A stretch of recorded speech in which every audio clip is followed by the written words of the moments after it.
North American Sales VP. My role is to come in and help Netcore in the North American market expand from where we are today to about $100 million in annual sales. So that's going to be a fun project for the next year or so, maybe a couple of years. And I'm looking forward to it, and it's going to be a lot of fun. The North American market, the first thing you have to remember is it's massive. So when we look at GDP numbers, places like California represent France and England. So we're just a huge economy. We're also not that many people in comparison to GDP, so it's actually kind of an inverse relationship. Because we're so spread out and because it's so large, it's actually a lot of oversight that's been built into the system. But it's a highly regulated market, and so you can't do things like call people that you knew in college and go, hey, sign this contract, it'll be cool.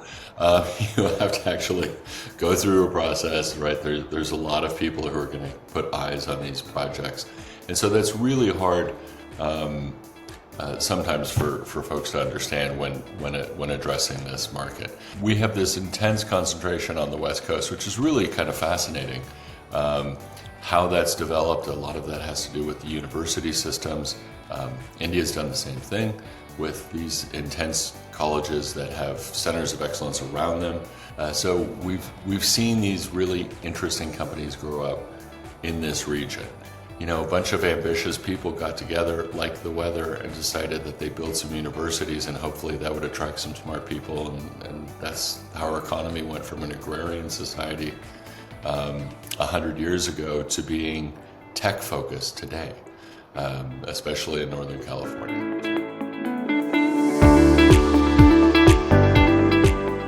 I live in Northern California, so I live just north of San Francisco. So we have a real concentration of wealth, which is kind of an interesting paradox from here in the Bay Area. Because I had an old boss who came in from Nashville, and he said, after about 6 months, he said, I don't understand why there aren't more flashy sports cars, right? So if you've been to Dubai, right, is a great example, or Singapore to a little bit lesser extent. You have this concentration of wealth, and you have this concentration of ostentatious wealth, which is really interesting. Like you don't see people walking around in Chanel tops. Like you kind of imagine, and you do see in other parts of the world, which, you go to Europe and you see people who really have this sense of dressing up, right? So that from a consumer standpoint is kind of a baseline. So people in this region are kind of practical about some of this stuff. In their business world as well, where they're more concerned with value than they are with flash.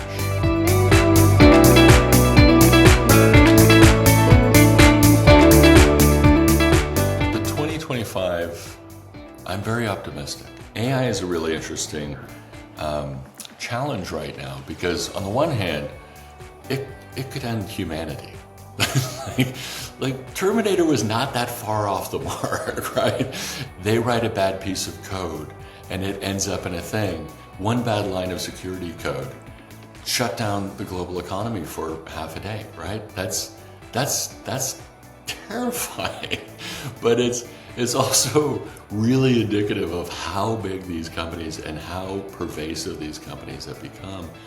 AI could solve cancer and diabetes and figure out alternative fuel sources and battery sources. I mean, there's so much because AI thinks differently than humans. So these large data set models it's simply just because the computational power to be able to crunch the numbers has gotten bigger. I mean, it's nothing innovative, it's nothing interesting, it's nothing new, right? It's simply more power is available to throw at these equations than we had 10 years ago. That's it.